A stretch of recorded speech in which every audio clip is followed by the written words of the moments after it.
I think that a lot of people are trying to become the best versions of themselves in toxic soil. They're trying to grow to the version of themselves that's the largest version of that plant. And there's a lot of toxic soil around them, maybe holding them back without them knowing it. I think if you get those 5 C's locked in and locked up, you're going to have better results in your life than you do. I can guarantee that, genuinely. Hi, and welcome to Chasing Energy. Today's guest is Kevin Palmieri. That was his that little tidbit there was from our interview, and there are so many of those in this interview. One question I get asked occasionally is, which one of the interviews was my favorite that I've done? And I tend to be pretty hard on myself. I think of all the mistakes I've made, how I could have done them better. So the answer is something like, I don't know, maybe the next one. And with this particular one, I enjoyed the interview immensely because as a self-development junkie slash student of life, Kevin Palmieri spoke to that so eloquently.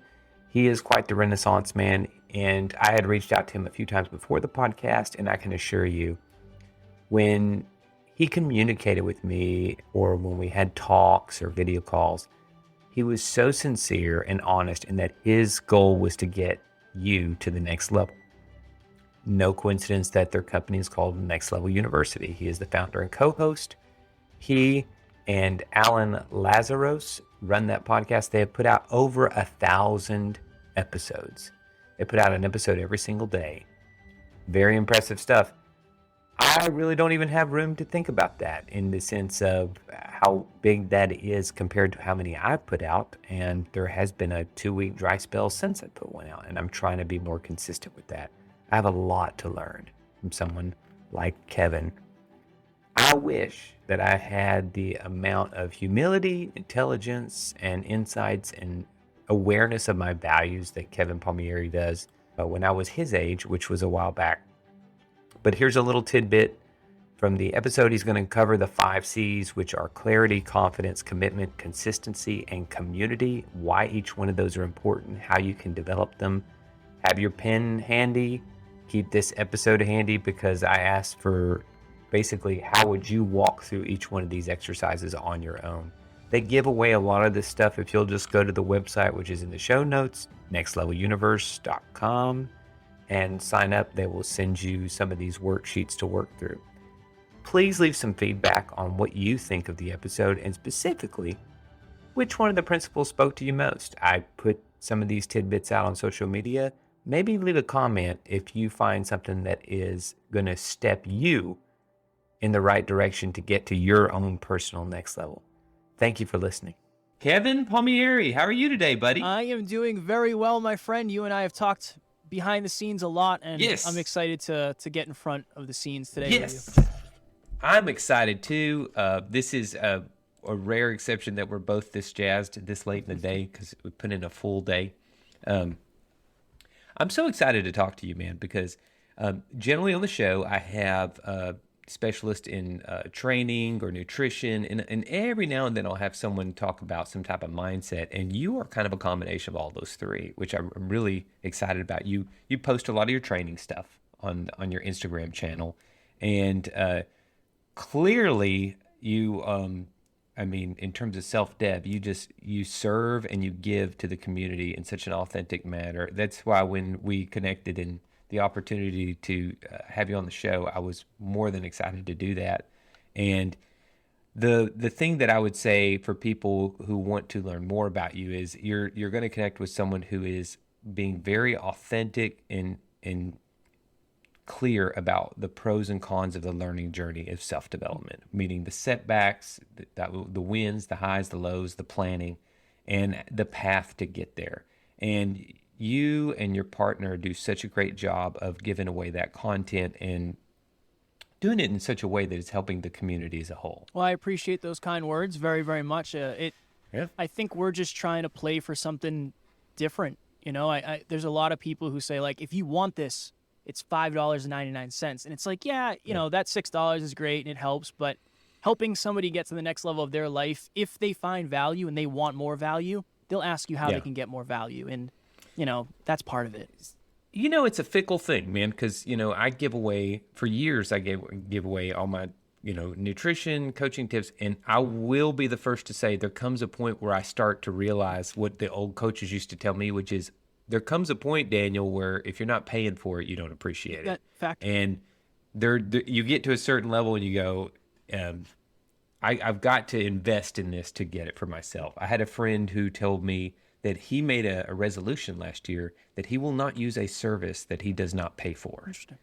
And so whether it's music or whatever, he makes sure that he pays for everything. And so far, he says it's a very good experiment. Like even when I recommended a particular meditation app, he goes, well, is there a pay option? Because if I pay for it, I know I'll use it.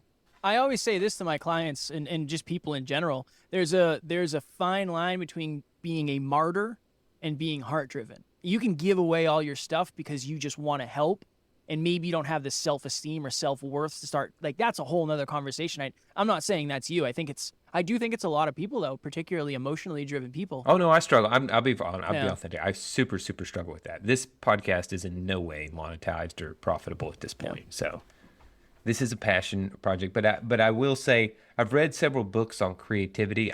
The artist will come to my name before I forget. But there's this saying that they're saying that if you're an artist and you're determined to be broke, you will be broke. Yeah.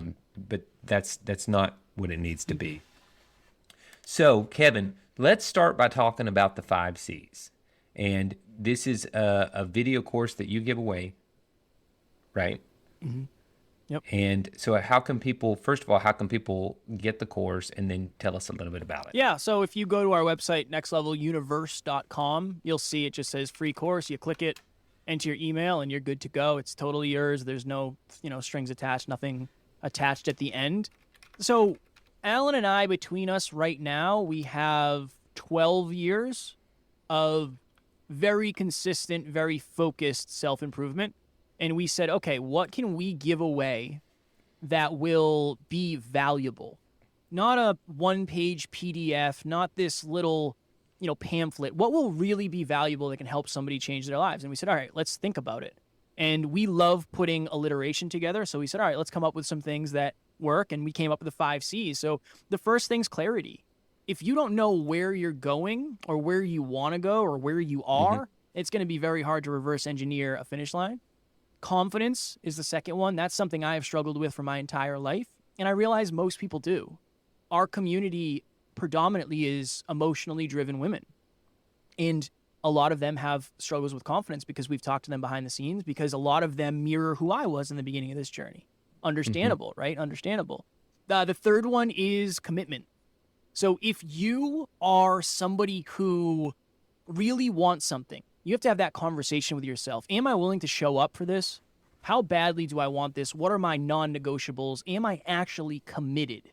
There's a big difference between a relationship and a committed relationship. So that's that part of that. And then we have consistency. Without consistency, almost nothing is possible. With consistency, almost anything is. I mean, that's probably the one we lean on the most. We highlight the most. 940 something episodes we won't miss. It's a non-negotiable. We will be consistent. My goal is to be the most consistent version of myself. And then the last one is community. The people around you are directly influencing your results, whether you know it or not. And I think that a lot of people are trying to become the best versions of themselves in toxic soil. They're trying to grow to the version of themselves that's the largest version of that plant. And there's a lot of toxic soil around them, maybe holding them back without them knowing it. I think if you get those 5 C's locked in and locked up, you're going to have better results in your life than you do. I can guarantee that, genuinely. Yeah, there's that last thing you talked about with being in toxic soil. There was an ancient philosopher, Archelaus. I'm sorry. He was a Greek soldier. But he said, we don't rise to the level of our expectations. We fall to the level of our training. So people can have these grandiose visions, but when it comes down to reality, a lot of it is going to come down to who do you surround yourself with, and what have you prepared yourself for? Right. I was on another podcast this morning, Daniel, and it was with a 20-year-old college student. And it was just so interesting because I got to talk to somebody that's way younger, and the perspective is a little bit different. And I said, this is a question I want you and all of your listeners to ask themselves. Are the people in my life the best from my past or the best for my future? I said, you're going to have to ask yourself this in 10 years. And if all of your friends are your old friends because you used to do this, you used to do that, we used to be this versus we're going to be great in the future together, I said, that's a very hard personal question to answer, but your community is going to make or break you. That's exactly right. I constantly look at my circle of friends and say, how does this person influence or inspire me? But what I'll add to that is to say, there's that old saying, you are the average of your 5 closest friends. And what I look at is I go, when I'm around one of my close friends, I go, how does this person make me aspire to be to the next level? Now, none of my friends inspire me at like all the levels, but there's ones that I go, man, he's such a great father. He's such a committed husband. Whereas some I'll go, man, he's such a great entrepreneur. And he has so much, like talking about confidence, he has so much confidence. How can I get that? There's a lady I think of who she's just such a creative person. And so I try to, when I think of all my different friends, I go, what is in my little mastermind here? What is it that I try to get from this person every time around that I can take? And I hope to leave the same thing when people sort of have me in their circle is to say, what do I leave them with that they're better than they were better off before? Yeah. That's our focus, is to be well-rounded. You know, we say health, wealth, life, and love. Holistic. That's what we are. We're heart-driven, but no BS, holistic self-improvement for entrepreneurs, because I don't want to be rich and single and not in love, or I don't want to be in shape and broke. We want to have all, because we realize if you want to impact, influence, and really make a change, the more facets of strength you have, the better off you're going to be. It's more sustainable to have an actual concrete foundation than a facade of happiness or success or love or whatever it may be, wealth. Okay. So with clarity, let's start with that one. Do you recommend people doing an exercise of writing out your goals or coming up with what inspires you? How do you define establishing clarity? So there's a couple different ways. We talk a lot about understanding your core beliefs, your core values, and your core aspirations.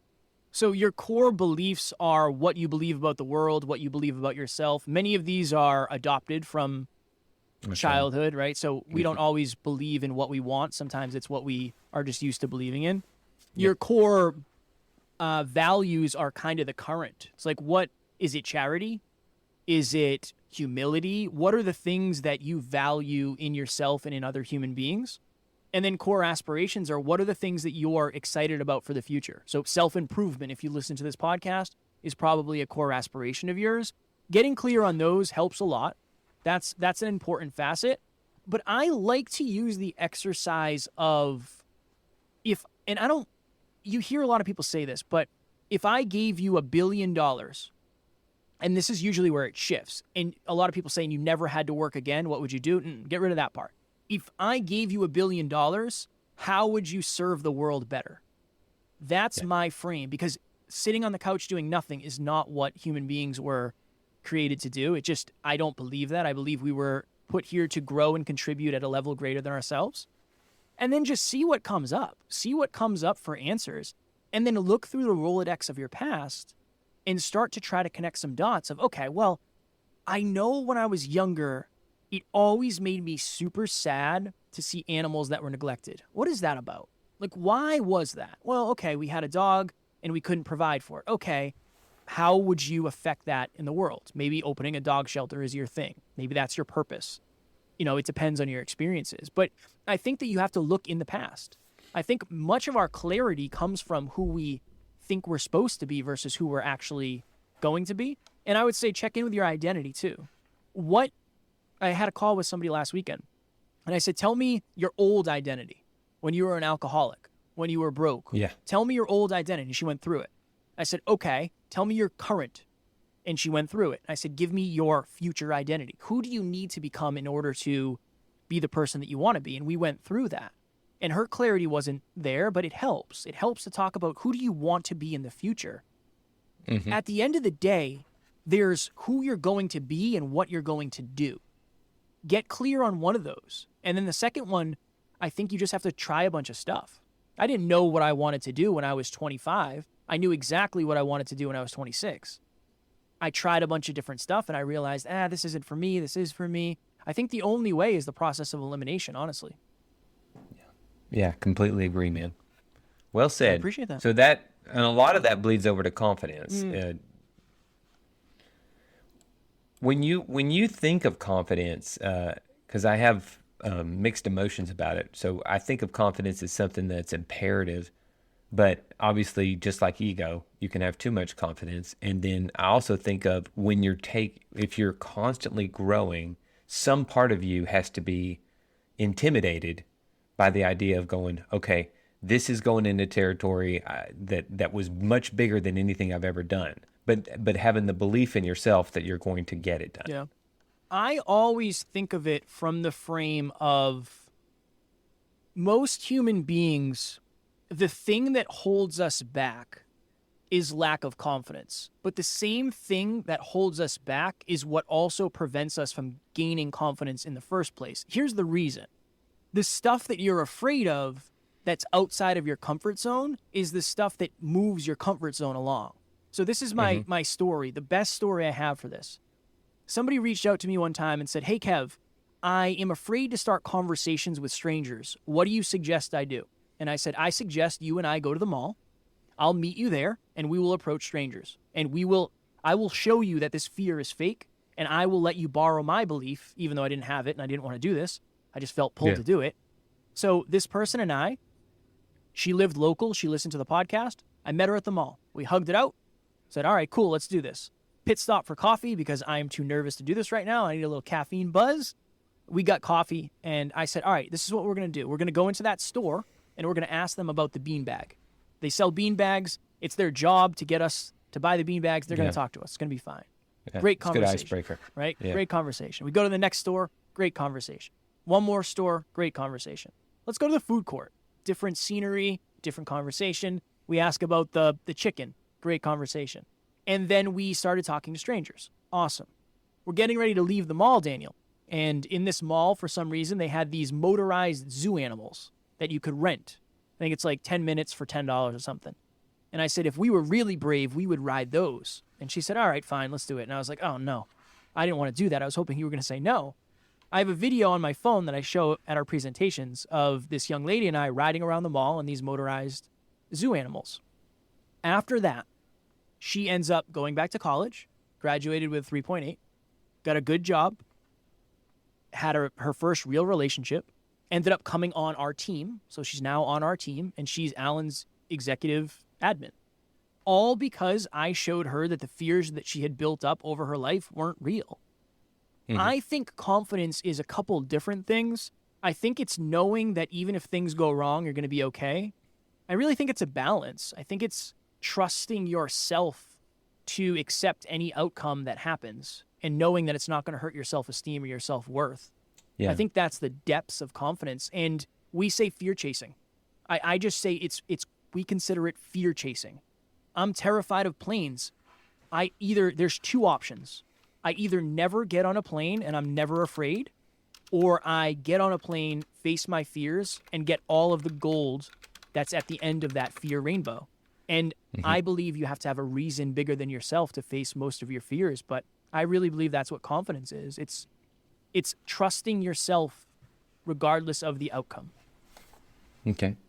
That's what I'd say. I like that exercise, man. Very well done. I didn't like it at all, Daniel. I didn't want to do it. Oh, I think it was a very big investment on both of your behalfs, but well done. I was in a self-development thing and for a couple of days, and one of their challenges was you had to go interview and get people to sign this thing, and you weren't selling anything, but the idea was that you had to get over your fear of talking to strangers. And I will tell you, I don't know if I would have ever thought I had the fear, but when I knew I had to go approach these people, I would think, I'm waiting for someone who isn't possibly going to be upset with me, which is never going to come. And what I found was, they obviously, when you first approach them, they're a little bit standoffish, like, what are you trying to sell me? You have a clipboard in your hand.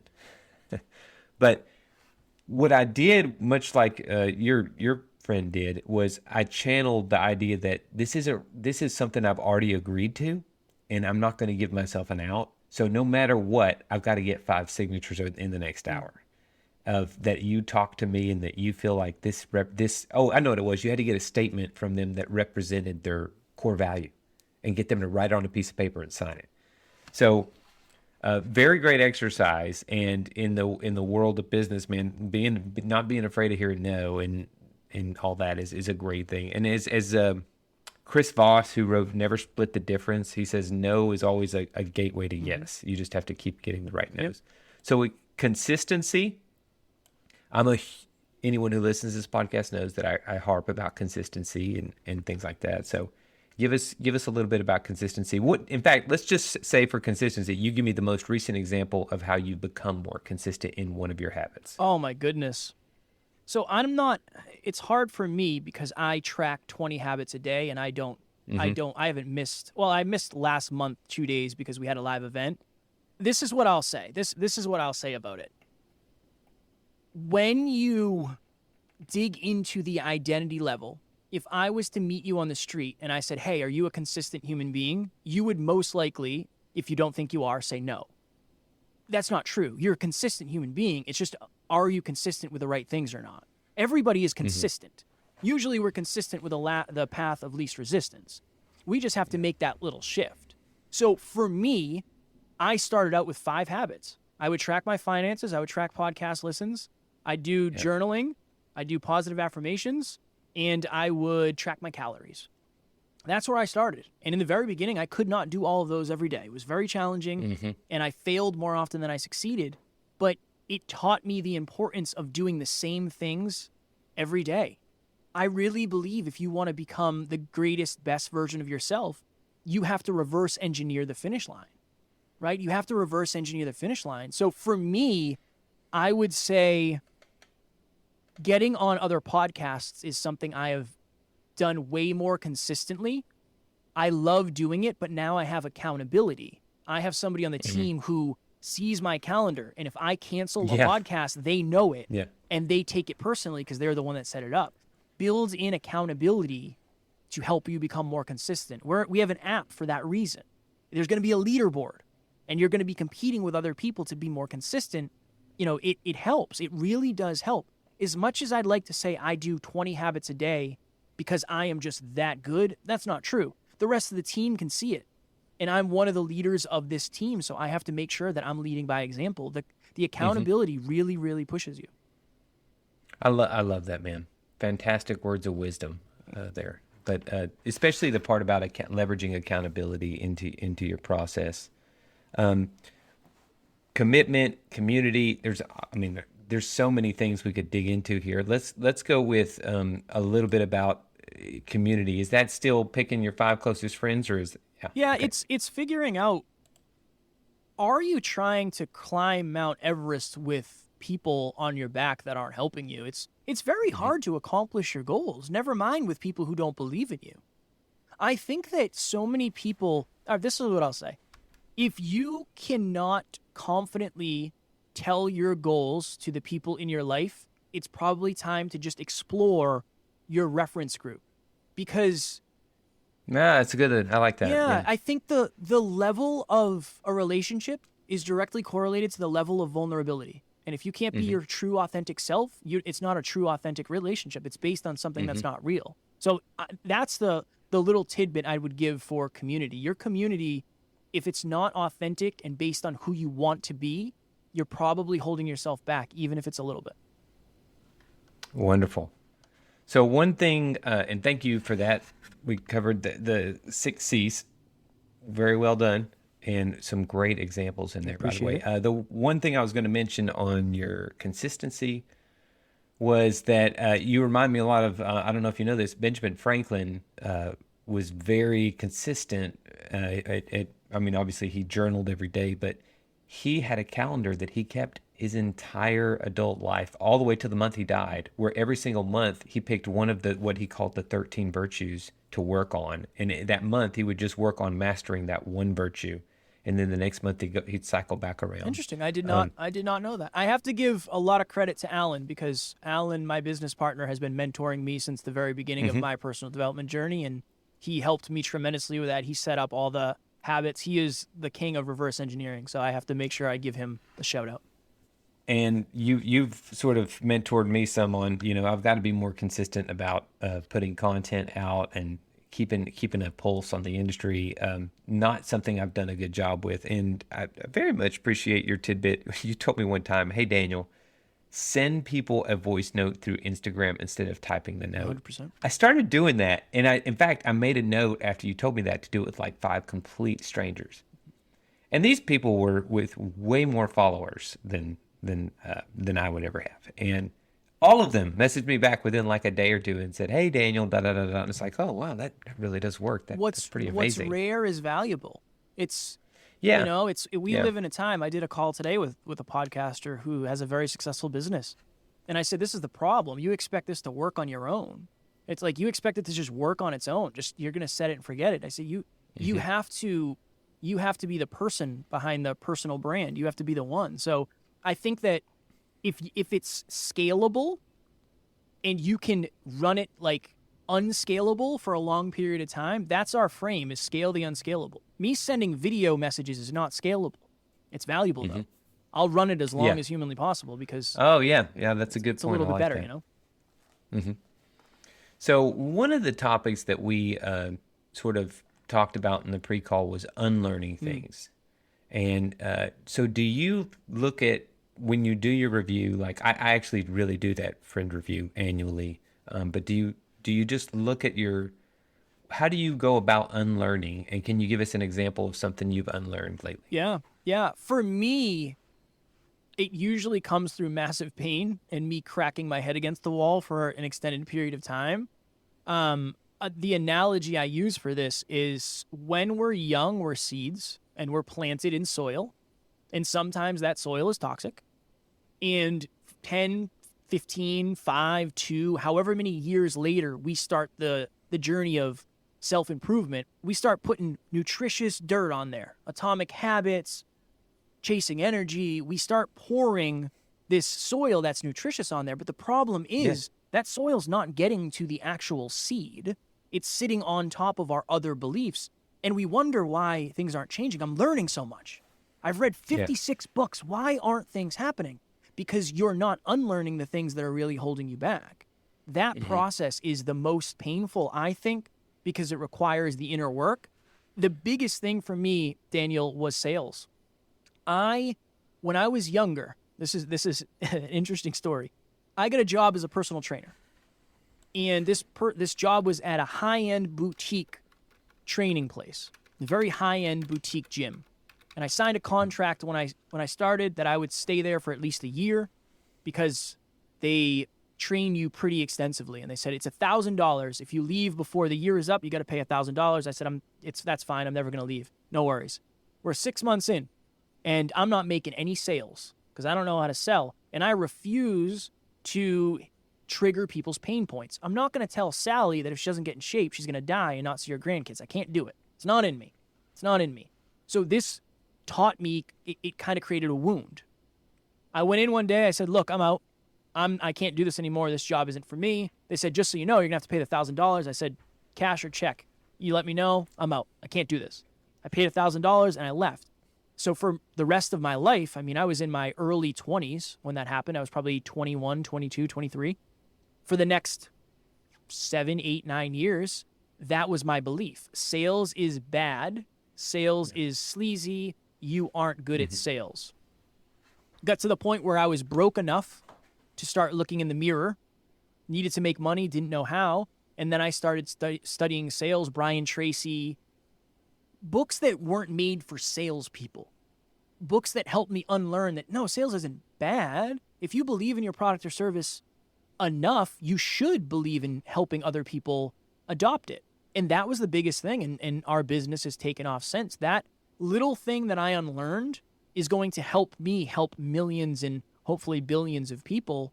If I didn't unlearn that, I might not be here talking to you because the business might not have succeeded. That's one of the biggest things for me, for sure. I like that, man. When you talk about, so it's basically toxic beliefs that are keeping the nutrients from getting to the roots. Yeah, because right? they've been there longer. They've just Yeah. been there longer. If you read a book today and you have 25 years of conditioning, it's not, something will shift. That's right. Right? But Yeah. but probably not to the degree it should. That I kind of throw that in my category when I'm talking to my son of knowledge versus wisdom, meaning knowledge is knowing, the information, but wisdom is actually applying it. And so I always correct him when he says that famous phrase, knowledge is power. Knowledge is power. I said, no. Knowledge is potential power. Because you can know everything in the world, but if you sit around on the couch and do nothing, it is not power. It doesn't do anything. So you have to figure out where you're going to apply it and how you're going to apply it, or otherwise it's just wasted information. Agree 100%. So unlearning, very good summary, by the Thank way. you. I like you're so full of metaphors. I said that the other day.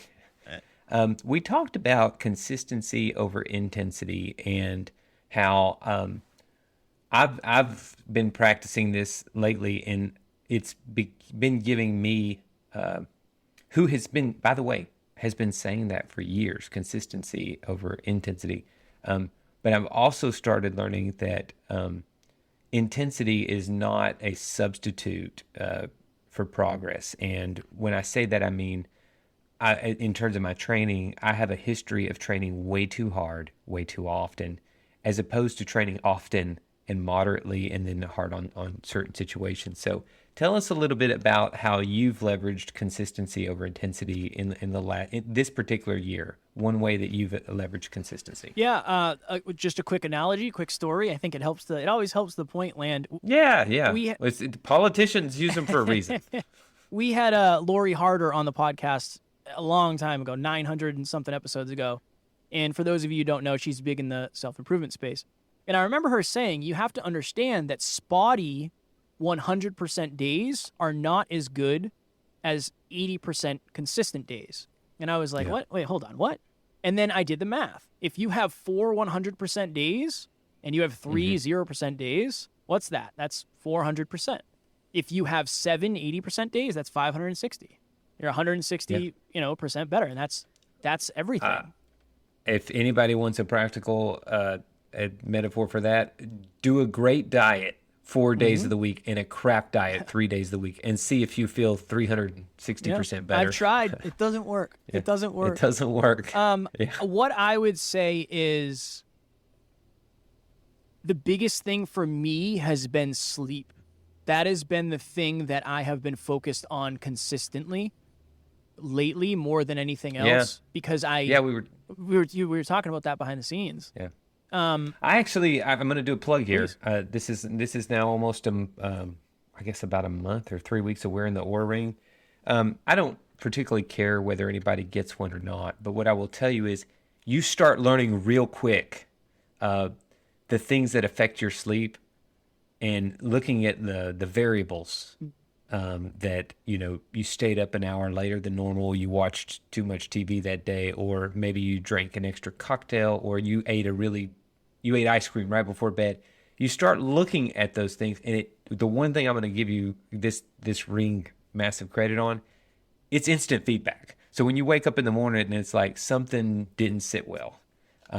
So I like that it gives me feedback on you were not consistent and something is disrupting the pattern. So with you talking about sleep, what are some of the rules that you've been incorporating with sleep? So honestly, one of the biggest things and the reason I said rules, maybe it's just guidelines. No, you're good. You're good. For me, it used to be if my alarm was set for 4 a.m., that's all that mattered. You go to bed at midnight, you get up at 4. It doesn't matter. You don't sleep, you get up at 4. I have shifted that around to aiming for a minimum of 7 hours. That's a non-negotiable for me now. Yeah. Kev, get over it or go to bed earlier. And if you can't sleep, you're not going to have a great workout, and it's probably potentially doing worse. That's a big lesson for me, and I think it's that I want to be tough. I get up and do it anyway. What if that's not serving?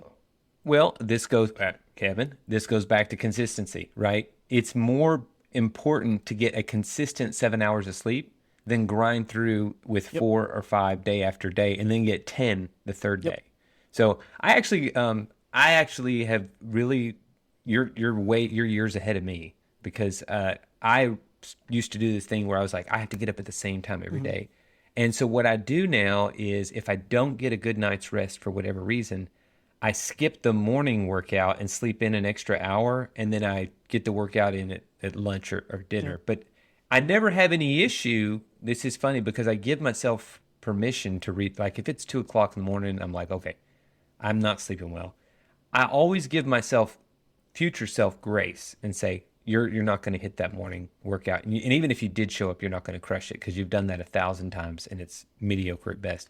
And if you look at the science, you actually don't gain hardly anything when you do an intense workout when you're super tired, except for maybe some mental fortitude. But as far as your body recovering, it's kind of a disservice. But I give myself this future grace. I say, hey, future Daniel, you're going to wake up and you're going to feel shame and guilt because you didn't get that workout in before you had to go to the office. I'm giving you a pass.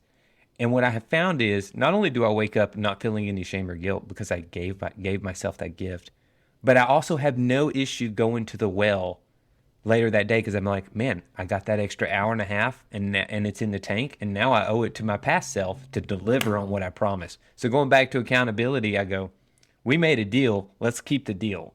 The most important thing was that you got it in today, not that you got it in at 5 a.m. Yeah. Well, and it goes to a deeper level too. It's like, why are you doing it? Are you going to the gym so you can check the box and say, I've gone to the gym 10 days in a row? Or are you going to the gym to perform better? Because if you're going to the gym to perform better, there's fundamentals that fall under that you have to make sure are also in alignment. There's always another layer under why you're doing what you're doing. Sure. And that, we won't go down that road, but that's a great analogy for how some people look at relationships, which is how long I've been in a relationship, and are we still in a relationship versus are we making this the best relationship we can for each other? That's why I go commitment. That's why that's always my example. I don't want to be in a relationship. I want to be in the best relationship I can possibly be. When I say that, and when my partner says that, everything has to shift. I have to look in mirrors that I wouldn't normally. 22-year-old Kevin would not be doing. We have a deep talk jar that has deep talk topics in it, and we're going to be doing that tonight after this episode. I wouldn't be doing that if I wasn't fully committed to being the best partner I can be. Commitment is such an undervalued thing. Oh, absolutely, man. So let's talk a little bit about oh, and by the way, before I forget, the book was called Creative Calling by, I think it's Chase Jarvis. Okay, write it down. And great book on leveraging and monetizing creativity. But let's talk a little bit about focusing your frequency and the vibration funnel, and then we'll have just a few minutes to talk about suffering. Okay, I dig that. This is what I would say. If you, and this is a great analogy for it, if you listen to this podcast and you say, oh, Kev seems like he knows some stuff, I actually know way more than I'm giving here today. I just realized that not everybody is ready for that layer of the truth yet. Not everybody is resonating at that frequency who can pick that up yet. My goal is not in this podcast episode to change your life. My goal is to get you to take a new action, to have a new level of awareness. Maybe it's motivation or inspiration to take an action that you wouldn't have done before. Right. So you don't necessarily mean not change their life. You just mean don't change their life dramatically. Not all at once. Yeah. Not all at once. Give them a trigger and an incentive. I used to be of the thought that if I sat here and I just hammered it, hammer value, hammer value, hammer value, hammer value, tomorrow somebody might wake up and everything might be completely different. Now, it can be because you're looking at things a little bit differently. My goal is to make sure that you take value no matter where you are in life. No matter where you are, if I go and give a speech in front of 100 people, I can give the best speech in the world, and it can be deep, and there can be neuroscience, and there can be this and this, and 3 people might say like, I really got that. All right, I'm going to do these things different. Or I can do a good job with storytelling and a good job with examples and analogies, and 50 people might say, oh yeah, I understand something at a different level. I'm playing for impact. 50 people to me, Scale. versus 3. Yeah. Yeah, I think Yeah. that I came from, you know what it is at the end of the day, Daniel, I talk the way that I would pick it up. And this is just, this is who I am as a human, and this is how I've always learned. I think that it's important to understand that your audience, they're coming to you for some sort of value, and you have to figure out what value is contextual wherever they are in their stage of the journey. If you come on a one-on-one call, it's going to be completely different because you've shown me that, you know what, this other stuff is good. I want more. I want more. So it depends on the person. So 2 things pop into my head when you tell me that. One is if I learn to scale my approach, I'll get past the 3 listener barrier. The second thing is when I was in college studying music, I was a guitar player for several years. The teacher taught us pretty early on that we would make a comment about some guitar player and go, that guy's not that good, or that guy's not that good. And he told us, Daniel, that particular musician is really, really good, but the records that people buy are they've been simplified to the point it's easy listening. If you ever go see that person live, they're actually 10 times better than that, but they know that's not going to get to the masses. So even then, I was humbled in the sense that I thought, I could outplay that person, or I could do this. It's so interesting. It's so interesting. It is so interesting. You're very interesting, man. I appreciate it. So, one thing that when we, this will be our wrap-up topic here, but that you said you want to talk about was suffering, right? And I'll let you lead at this point, but you can give your thoughts, ask questions, do whatever you like. I think that, so yes, Daniel and I talked about it behind the scenes. I was on a podcast and this person said, what is your take on suffering? And they said, let me give you mine first. They said, I think suffering is something that's in your mind. I think it's a mindset issue. I think if you can convince yourself it's not suffering, it isn't. And I said, okay, I appreciate your perspective. I said, I disagree. I think suffering is something that exists. And I think the level at which you'd have to have mental acuity and a strength of mindset where you could just say this isn't suffering is not applicable for most human beings. Going back to what we just talked about. Yeah, there are monks out there who can do things and not suffer. Sure. There are marathon runners who can tap into that special place. Sure. Yeah. I don't think most humans can. And I think it kind of does them a little bit of a disservice when they hear people saying suffering's in your mind. You don't have to suffer. It's not a suffer unless you make it. I just don't agree with that. I feel like if you're in some sort of situation that you didn't choose and you do not know how to get out of, there's a chance that you're going to be suffering. And I think you not saying that isn't necessarily going to help. That's my take on it. Right.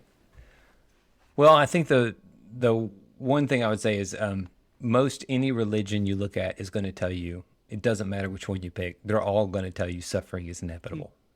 You are going to suffer in some form, whether it's friends that you're attached to, whether it's things that you undergo, maybe it's your children, maybe it's your parents, but suffering is inevitable. I will say pain is, I look at the difference, I try to clarify the difference between pain and suffering. Those are 2 different things. Pain is more the experience that's done to you. So if you cut yourself, that is pain. But, Kevin, you could argue that if I cut you and I say, I'm going to cut you, but you get $1 million, you're not going to suffer very much. In fact, you're very much going to go, bring it, and you can do another finger as soon as you like. Well, the same thing goes for when I look at, for example, if my child is sick or my partner is having a setback. That isn't pain to me. That's suffering. Because I empathize so heavily for that person that I feel their pain. And in those situations, I don't think it's wise to transcend the suffering. What I will say is when you're the head of the household, you don't put your suffering on display. And that means, for example, you don't look at someone who's the captain of a ship, okay, in the military. It's not a democracy when you're on a ship. The captain's the captain. If the captain looks at you and says, oh my gosh, we're screwed, we're out of here, the entire ship is done.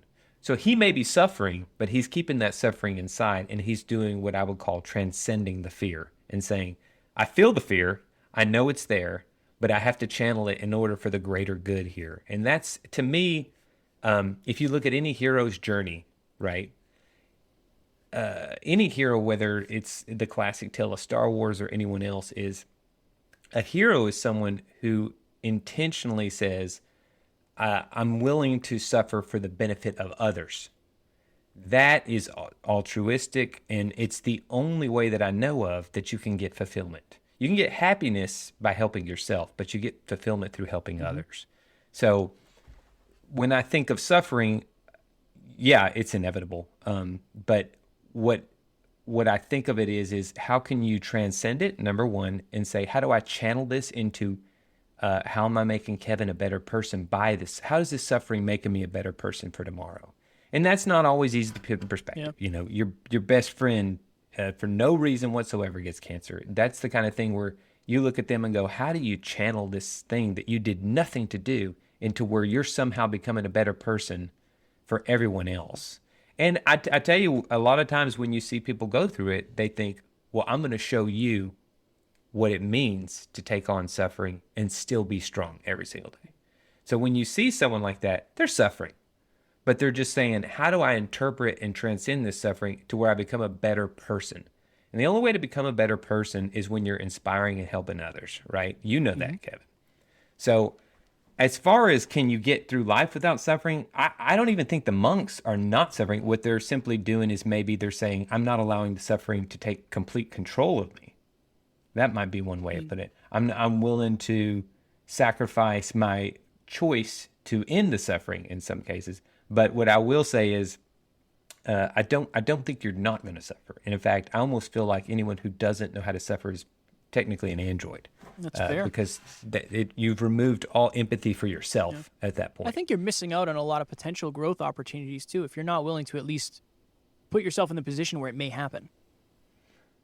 Yeah, so I think when you think about growth, you're much more of a better speaker on growth than me. But when I think about growth, I think the intimidation factor is more of you look at what's ahead of you and you go, I see this block of what's ahead of me and I know what I have to take on. But what generally doesn't happen is people generally don't go, if I don't take on the challenge, what's the suffering like over the next 5 years? It's just it's on a drip versus all over the next, 6 months, you deal with the suffering and you get over it and then you move on.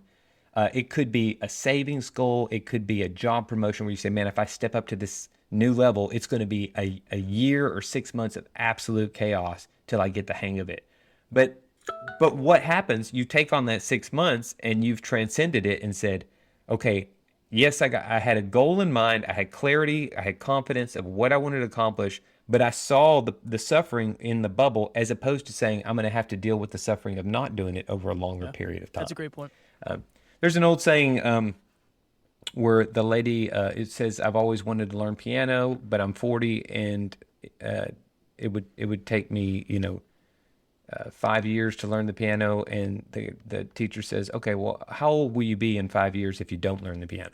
So it's just a question of, are you willing to do it?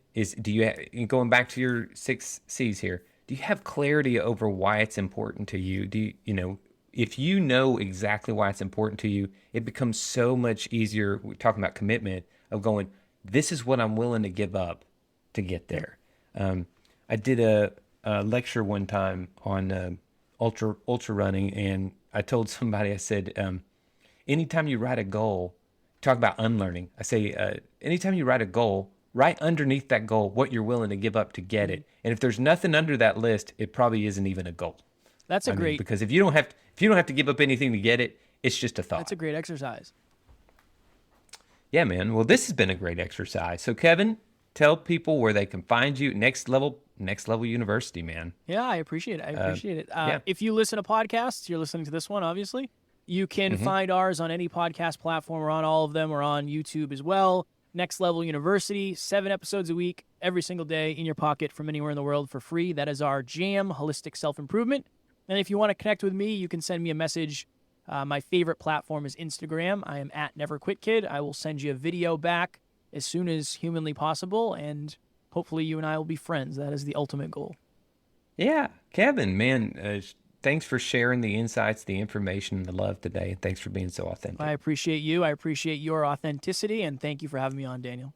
Hey, yeah, man.